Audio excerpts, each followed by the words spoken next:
BSNL office के बाहर वकील से, सिविल कोर्ट के वकील से दलाली हो रहा है, यानी 50 रुपए का सिम 5000 और 20,000 रुपए जी हाँ, यहाँ तो इस तरह से लोग व्यवहार कर रहे हैं ना, तो हम तो और भी लोगों को सजेस्ट करेंगे कि मैं बोला वो तो 5,000 का मिलेगा। अच्छा, फिर वहाँ मैं गया, उन्होंने कहा ये नंबर तो भैया 20,000 में देंगे हम। लेकिन बीएसएनएल की जो व्यवस्था है ना वो गलत होने की वजह से बैक फुट पर चला गया, अलग जगह में जाना पड़ा। अभी मैं उसी बीएसएनएल ऑफिस के बाहर खड़ा हूँ जिसका हर एक जिले में बड़ा बड़ा दफ्तर होता है, यानी इतना बड़ा, दिखाइए एक बार, इतना बड़ा दफ्तर होता है।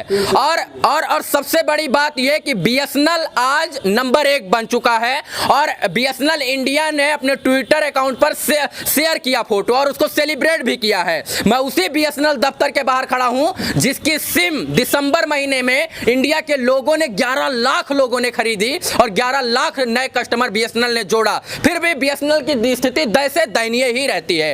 आज सरकारों ने इसको कागजों पर 4G स्पेक्ट्रम दे दिया है, कागजों पर, प्रेस कॉन्फ्रेंस पर, और इसके बाद जमीनी स्तर पर 4G क्या 2G 3G भी ढंग से नहीं चलता है। अधिकारियों से बात करने पर भी पता चलता है कि उनके पास समय नहीं है। अभी दिसंबर महीने में ट्राई ने जो है एक डाटा जारी किया था जिसमें बीएसएनएल फायदे में नजर आया और बीएसएनएल में 1.17 मिलियन सब्सक्राइबर ने दिसंबर महीने में अपने आप को जोड़ा। ये बताइए, बीएसएनएल अब फायदे में जा रहा है, फिर भी स्पीड 4G वाली काहे नहीं है? देखिए, हम लोग इसके लिए शुरुआत, देखिए हम लोग इसके लिए लगातार हम लोग आवाज उठाए। हाँ। आज लोग जिम्मेवारी अपना समझे, लोग बीएसएनएल का सिम लिए और बीएसएनएल को प्रॉफिट में दिए। बीएसएनएल आज 1 नंबर पे है, और यही लेकिन अब हम लोग अपनी जिम्मेदारियां समझ रहे हैं, ये भैया भी अपनी जिम्मेदारी समझ रहे हैं, ये भी समझ रहे हैं और ये भी समझ रहे हैं, इसीलिए बीएसएनएल दिसंबर महीने में नंबर 1 बन गया। ये क्या बोल रहे हैं आप? अभी हम यहाँ गए, हाँ, यहाँ बाहर पे, हाँ, तो हमने, ये भाई साहब हमारे साथ हैं, ठीक है, इन्होंने कहा कि मैं 150 रुपए में आपको चॉइस नंबर दूंगा। 150 रुपए में चॉइस नंबर, ठीक है। हाँ। फिर हमने कहा कि ठीक है भैया, मुझे आप एक नंबर दे दीजिए चॉइस का। हाँ, आप बीएसएनएल का सिम लेने आए थे? हाँ, तो इन्होंने कहा कि साहब जो आप नंबर बोल रहे हैं, जो मैं बोला वो तो 5,000 का मिलेगा। अच्छा, फिर वहाँ मैं गया, उन्होंने कहा ये नंबर तो भैया 20,000 में देंगे हम।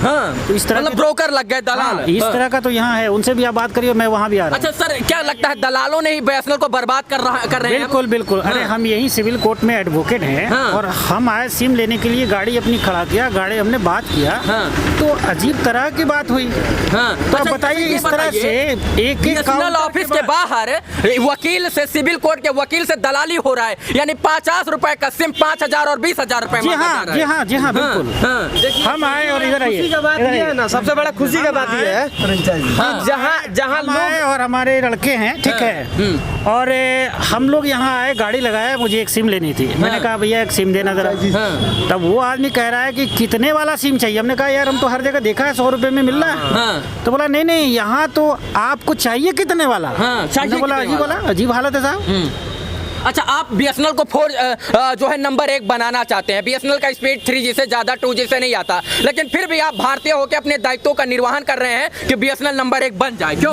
बिल्कुल। लेकिन यहाँ तो इस तरह से लोग व्यवहार कर रहे हैं ना, तो हम तो और भी लोगों को सजेस्ट करेंगे कि साहब कभी भी आप जो है इस तरह का, कभी भी माने आप बीएसएनएल के पास का नंबर, मतलब बीएसएनएल नहीं लेने की बात हमको कहेंगे। नंबर 1 पे है, आपको खुशी है इस बात का? बीएसएनएल अभी नंबर 1 पे चल रहा है। पहले मूल देखिए साहब, बीएसएनएल मेन तो बीएसएनएल ही है, लेकिन बीएसएनएल की जो व्यवस्था है ना वो गलत होने की वजह से बैक फुट पर चला गया, अलग जगह में जाना पड़ा। बीएसएनएल पहला टेलीकॉम ऐसा कंपनी है जिसके पास ऐसा दफ्तर है। देखिए इतना बड़ा हर जिले में ऐसा दफ्तर है, लेकिन उसके बाद भी व्यवस्था सरकार इसको नहीं दे पा रही है। मेरा ये कहना है कि मैं तो अपनी बात बता रहा हूँ, संजोग ऐसा है कि आप लोग मिल गए, हम तो बाइक से आए, अपनी गाड़ी सर इसका, और यही लोग डुबाने का काम करते हैं। और यहाँ देखिए, यहाँ सिम बेची जा रही है बीएसएनएल की, और मैं क्या बताऊं, जिस बीएसएनएल दफ्तर के बाहर पन्नी और मूत्र विसर्जन होता हो, पन्नी और पान खाकर थूका जाता हो, उसकी स्थिति कागजों पर और इसके बाद जमीनी स्तर पर क्या होगी, इसका अंदाजा आप लगा सकते हैं। भारत के लोगों ने अपना दायित्व का निर्वहन किया और बीएसएनएल को नंबर 1 बनाने में बहुत सारी सिम सिम खरीदी, जियो, एयरटेल, वोडाफोन, इसके बाद सबसे पोर्ट कराकर बीएसएनएल में जुड़े।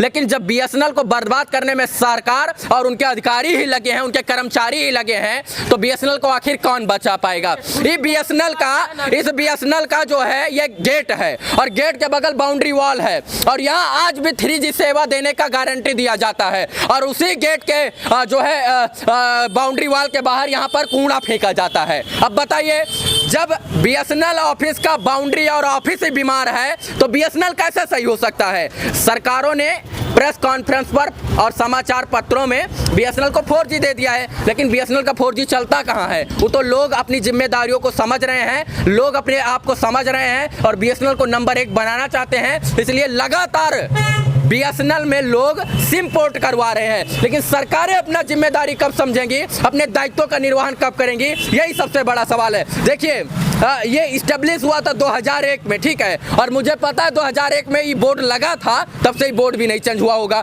ना इसकी सफाई हुई होगी। तो कहीं ना कहीं सरकारों के साथ साथ अधिकारी, कर्मचारी सभी दोषी हैं। लेकिन मैं धन्यवाद देता हूं बिहार और झारखंड के लोगों को, जिन्होंने बीएसएनएल को नंबर 1 बनाने के लिए अपनी जिद्दोजहद लगाई और बीएसएनएल को उन्होंने दिसंबर महीने में नंबर 1 बना भी दिया। ये बीएसएनएल ने भी माना और ये ट्राई ने भी माना। लेकिन स्पीड 4G वाली कब मिलेगी, 4G स्पेक्ट्रम कब अप्रूव होगा, और अगर अप्रूव है तो सबसे बड़ा सवाल है 4G चलता काहे नहीं है। इस वीडियो को देखने के लिए तमाम दर्शकों का बहुत बहुत आभार, शुक्रिया, शुभकामना मित्रों, धन्यवाद।